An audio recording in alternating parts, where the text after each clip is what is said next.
Well, Meghan Markle is allegedly very worried that Prince William could move to strip her of her Duchess of Sussex title when he becomes monarch. Of course, Harry and Meghan remain the Duke and Duchess of Sussex despite giving up their royal duties 5 years ago and then going on to publicly slam the monarchy. However, this recent decision to strip Prince Andrew and Fergie of their royal titles has reportedly sent a chill through Montecito, with the Sussexes fearing that they could be next.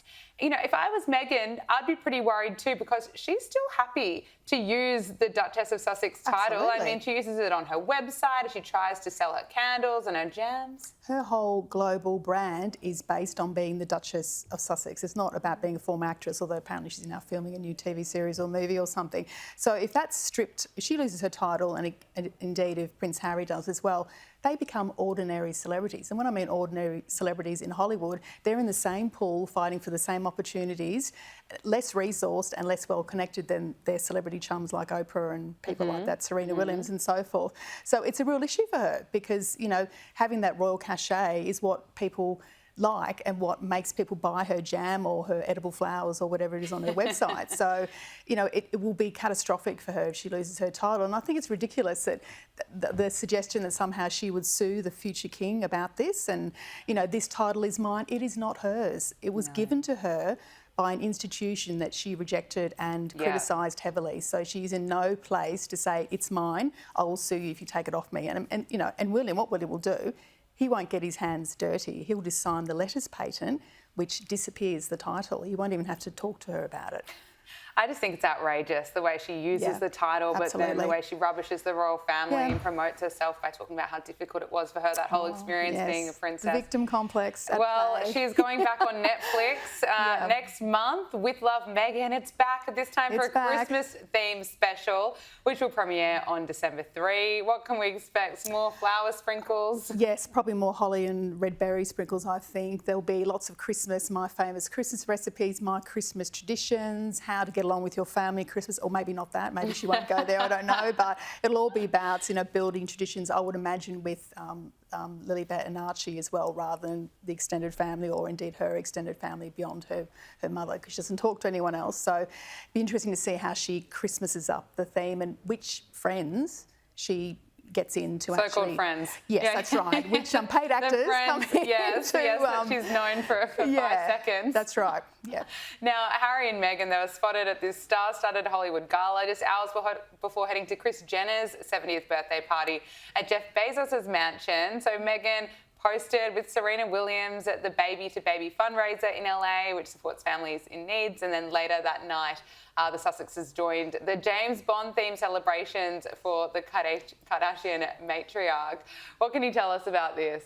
Well, apparently this friendship between Serena Williams and the Bezos family and the Jenners, it dates back to about 2023 when they were all seen photographed at a Beyonce concert. So they've been all besties for at least 2 years, which in Hollywood terms is probably a long time. Probably in normal terms about 20 years.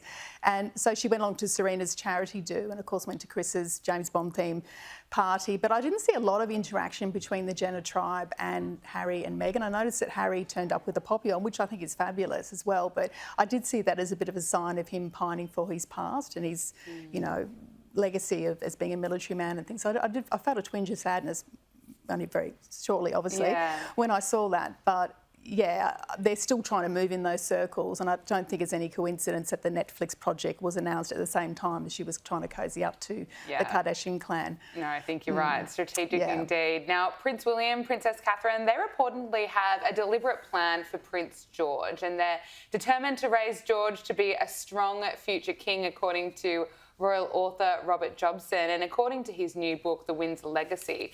They want George to understand what is ahead, but of course live as a boy first. So what Prince William and Princess Catherine are doing to make their eldest son the future king, Prince George, strong, that is according to the royal biographer. What do you make of this plan? Jobbo is very well sourced, so I think this is absolutely 100% true that they're very strategic about how they're raising George. They want him to be prepared for being king, but not overwhelmed by it.